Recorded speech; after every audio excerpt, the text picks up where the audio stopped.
Hello everybody, this is Flying David. Welcome to this video. Yeah, from the title you might already see that this video is dedicated to rejected takeoff training. And for that I chose to go flying. Or actually, we're not going to fly, but we're rather going to work on how to handle rejected takeoffs.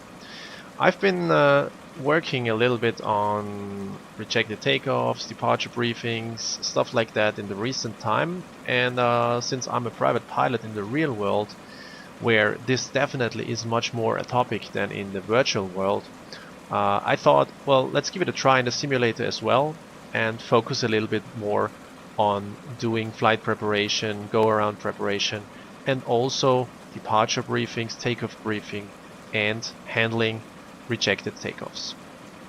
Since the Dash-8 from Majestic in the Pro version, which is an absolutely incredible and beautiful plane, allow us to program failures, to handle failures, I thought that this is a good plane for this, but you could also use any other aircraft that supports more or less, for example, engine failures or anything else.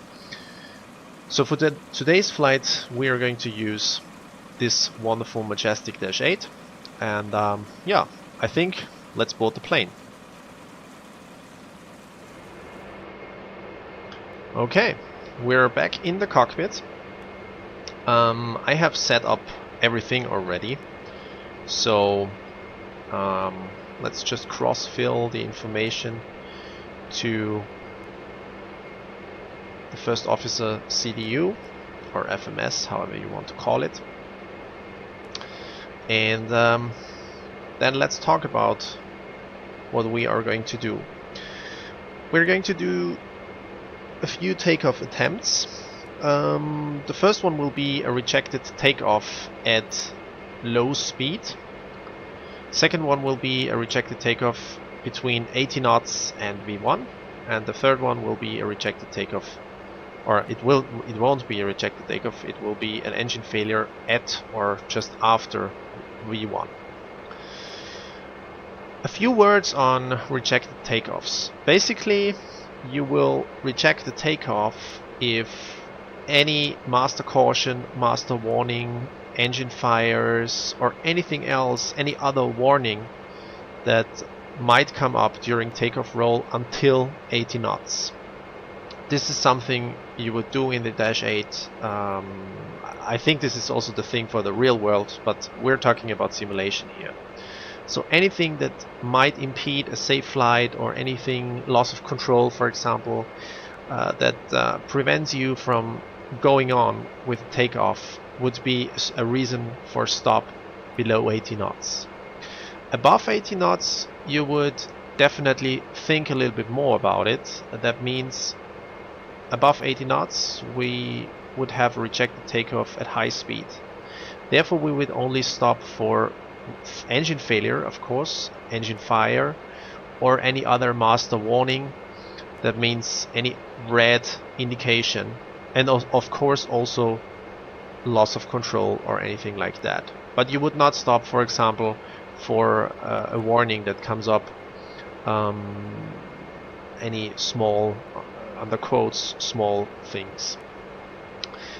Obviously above V1 or upon reaching V1 there is no rejected takeoff anymore. You would handle that as an in-flight emergency at any time. Usually V1 and VR, as we see here in the Dash, it is, I think, almost always the same. It's different for other planes. So usually when we reach V1 in Dash-8 we will definitely have rotation going on, so therefore automatically everything is an in-flight emergency. Okay, so that's that.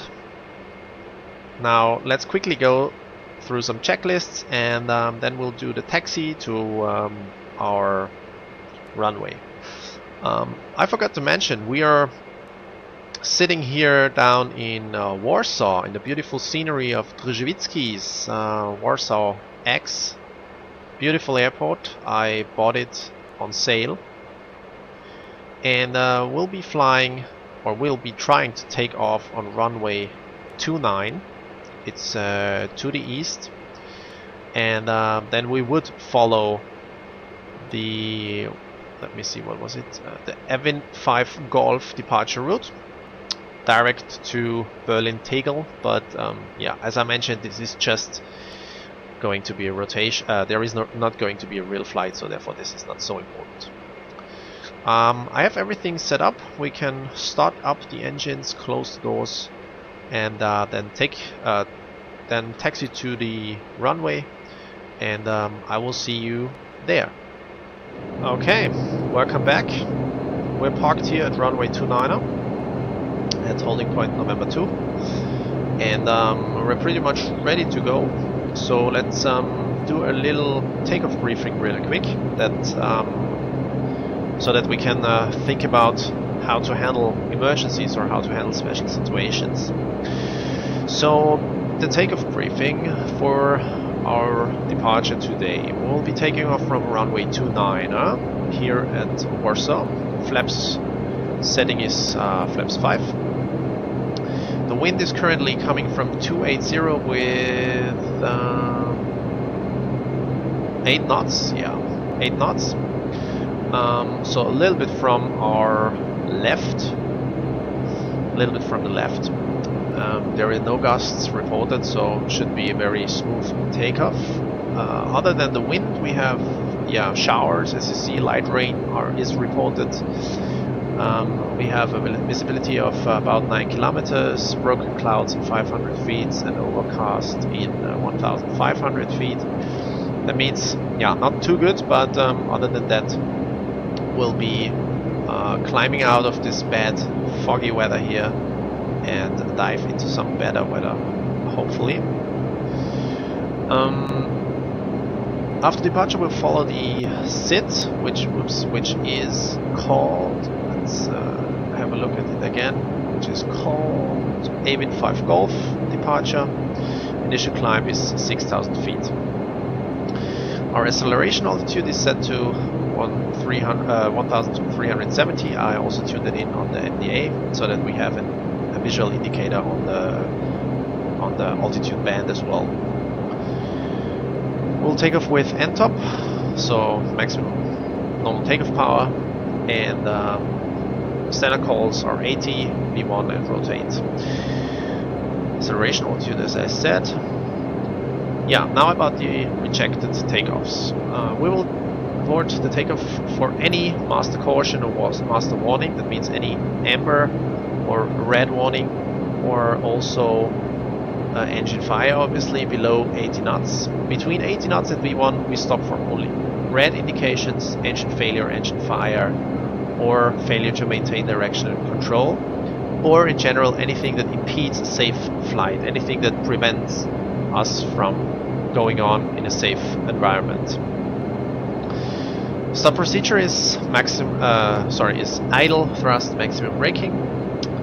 Above V1, we'll handle any emergency or any failure as an in-flight emergency and continue on runway heading up to 3,000 feet.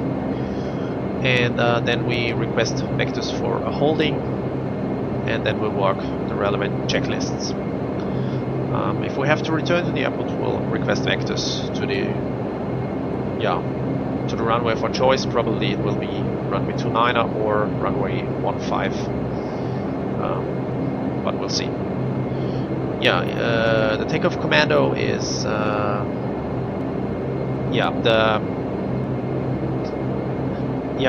takeoff abort command is stop, stop, stop.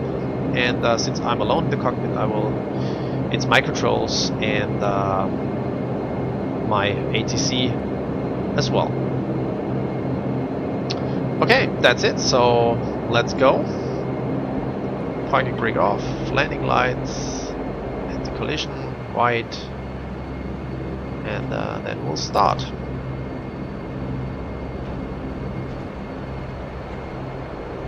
So we'll now, do a low speed rejected takeoff. That means below 80.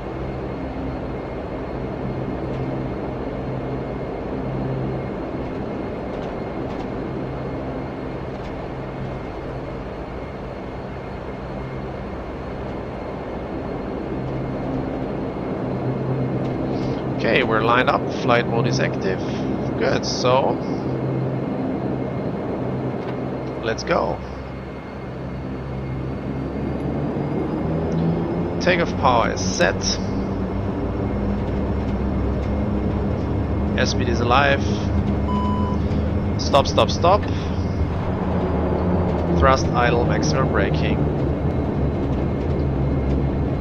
And there we are stopping. Now let's inform ATC real quick.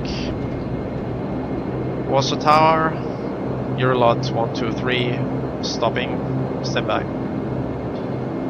Parking brake is set. Or should be set. No, it isn't. Now it is set. Okay, we have an amber indication. Let's look up here. Caution warning display. AC generator number 1 is hot. Okay. So in this case, we'll not continue the flight. We'll now taxi back to the aircraft, to the gate, and then have some technicians that should check our aircraft, so we can inform ATC now. Warsaw Tower, Eurolot 123. We request to taxi back to the gate. We have a technical problem which we would like to work on at the gates. Okay, so then we'll probably receive some instructions, and that's it. So this was pretty easy. Actually, you just go to idle power, or for the Dash-8, idle power also means that you have some kind of a beta range. You just keep the aircraft on ground, and that's it. Now we taxi back to the gate. Technicians will check problem, and this is it. Obviously, on the AC generator hot indications, there might be some cure H things that you need to do. So, for example, switching it off, which we could do. For example, we could feather number 1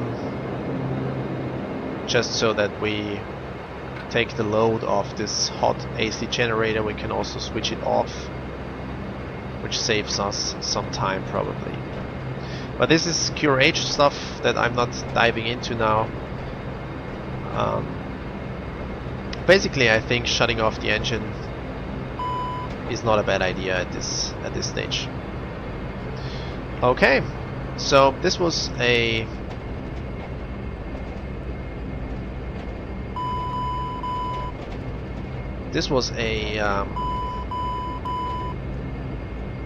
low speed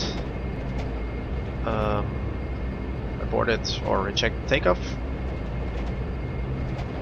and yeah, see you in the next attempt then. Okay, welcome back. So we're parked here at November 2, runway 29. Again, everything is set for departure. Remember, back to the takeoff briefing. This time we'll have a rejected takeoff at between 80 knots and V1. This time the stop procedure is a little bit different. We'll have of course maximum braking and idle thrust, but since we're a little bit faster, we're gonna go maximum reverses then. Okay, so let's line up here, and the stop command is obviously stop, stop, stop again, no difference.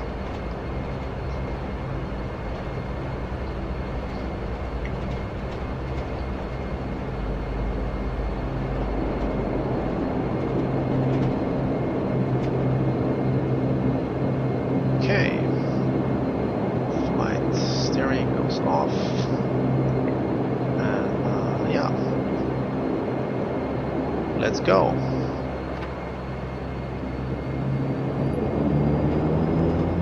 Takeoff power is set.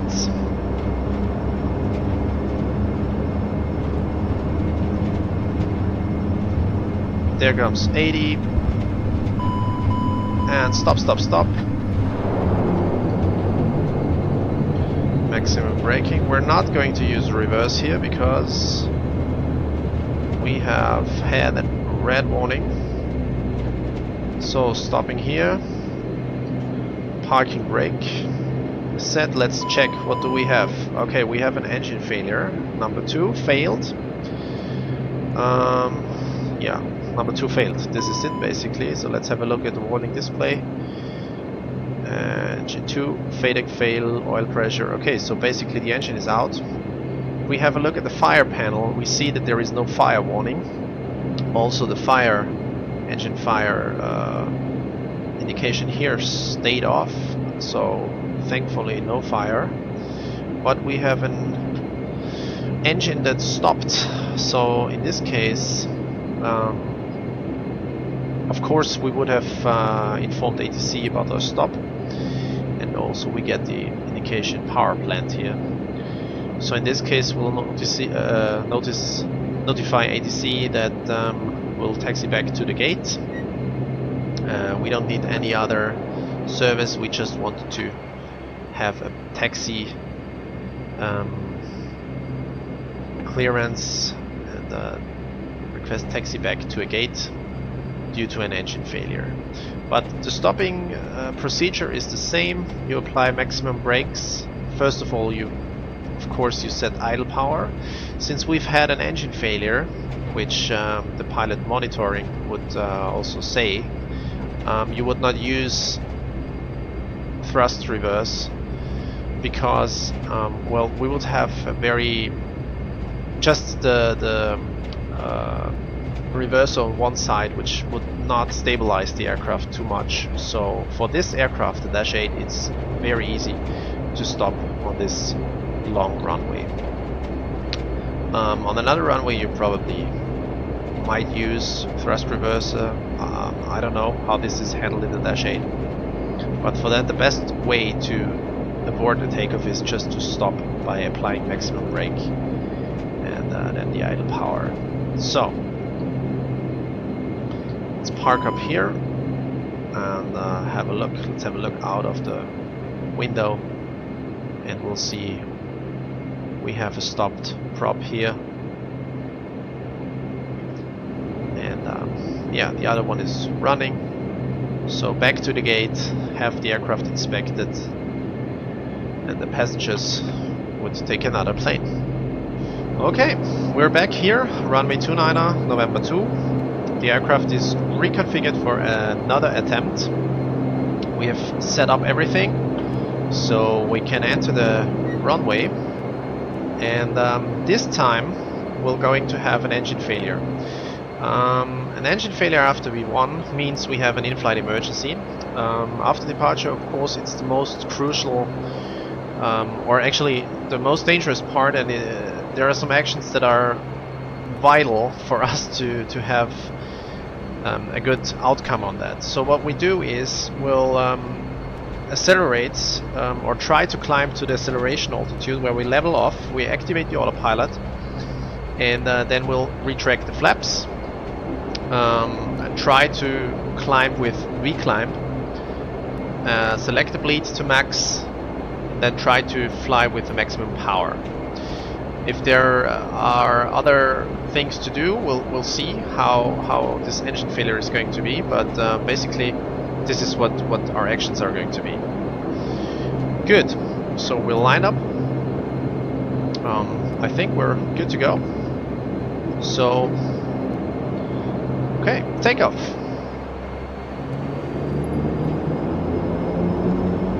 Takeoff power is set, auto feather is armed, airspeed is alive. Okay, 80, everything's good. There comes V1 and rotate. Positive rates, gear up, okay.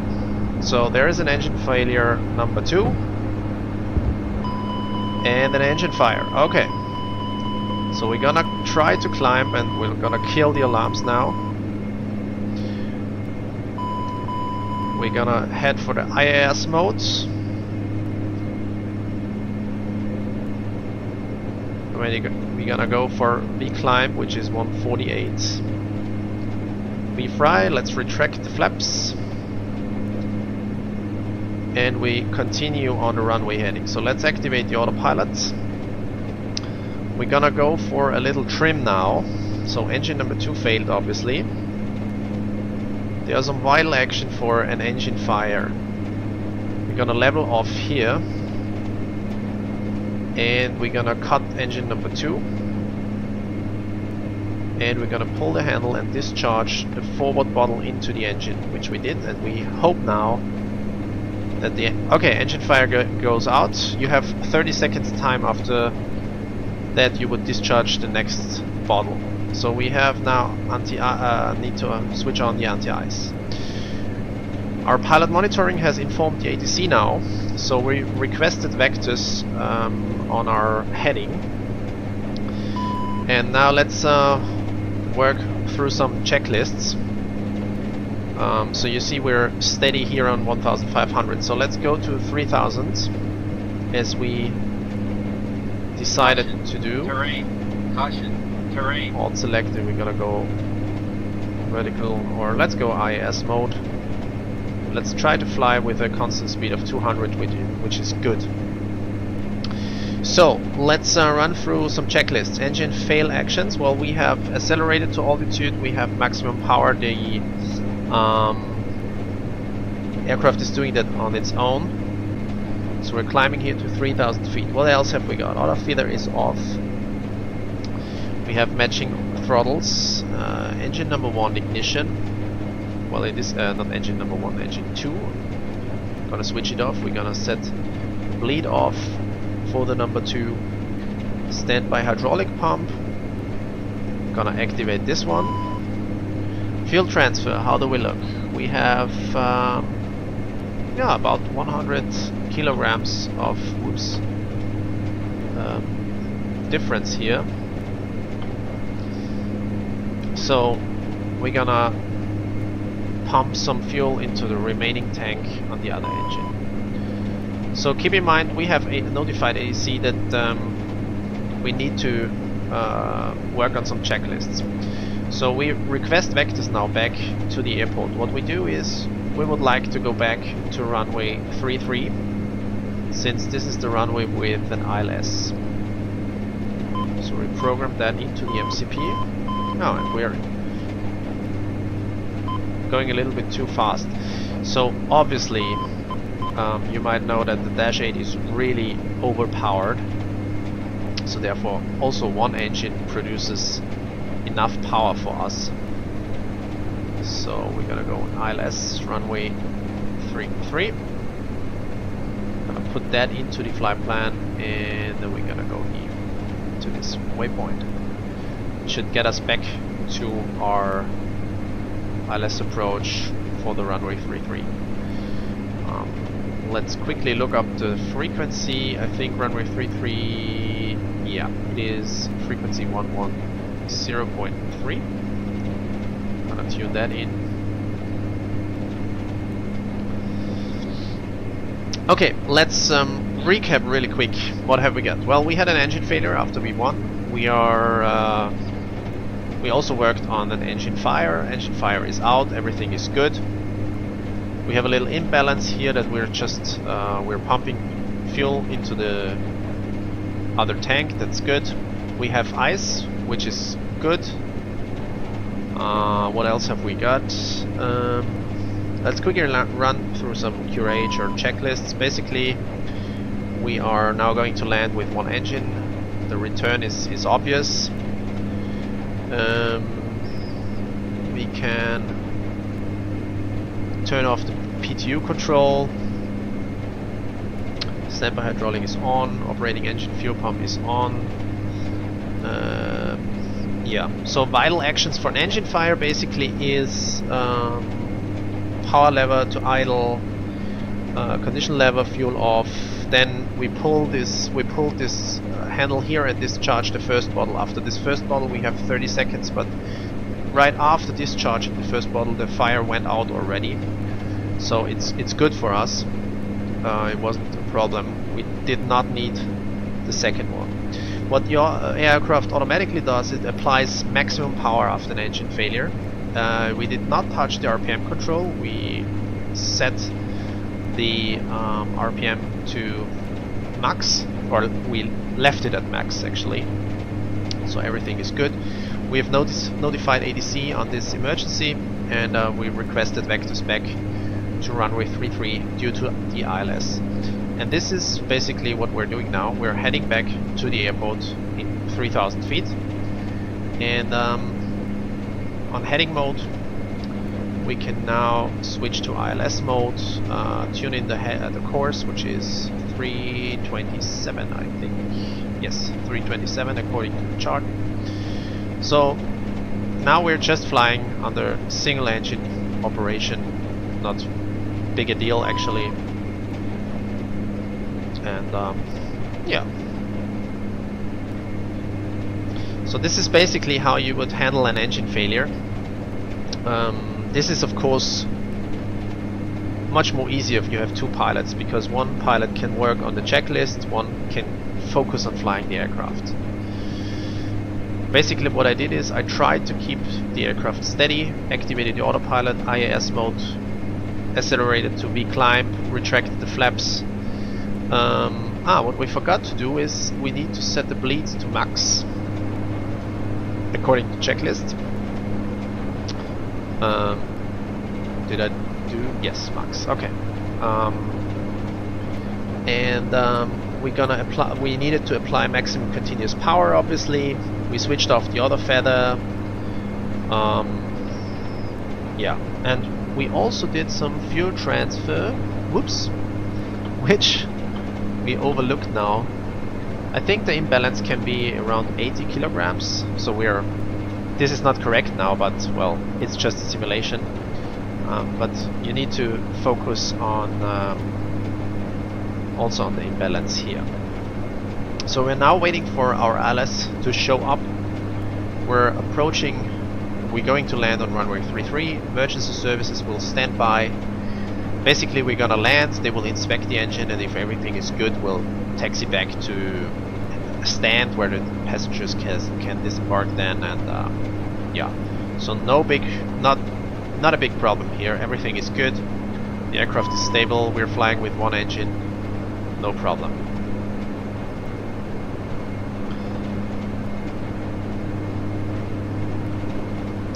Okay, there comes our ILS. I think the glide slope should be captured at 3000, which is fine.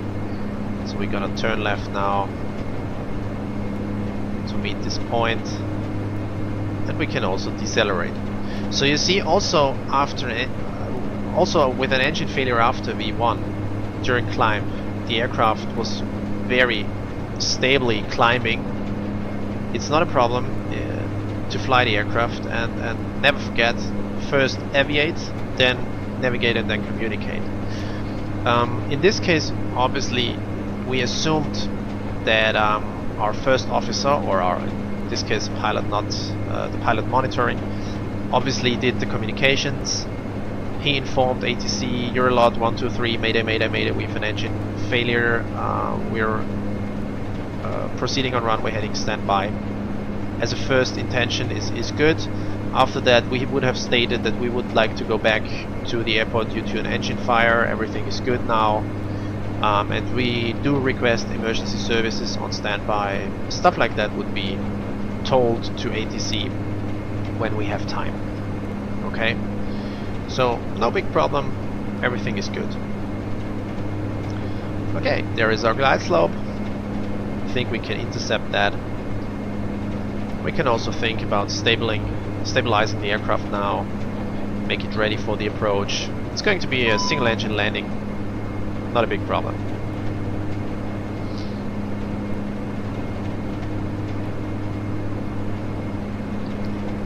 So in the meantime, we can also talk about the landing. Flaps 15, we're gonna land. The approach is going to be 122, and we go around, it's gonna be 111.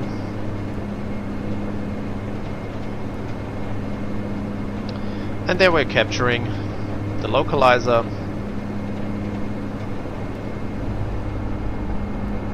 So emergency services would stand by now. They would meet us after the stop. And by the way, we are going to stop with maximum braking, idle power, no reverse power, because we would have an not a very synchronous deceleration. Minimums. Continue. We see the runway. It's perfect. So we're gonna stop on the runway. They would inspect the aircraft and we'll taxi back to the gates. 50, 40, 30, 20, 10. Okay, maximum braking, idle power.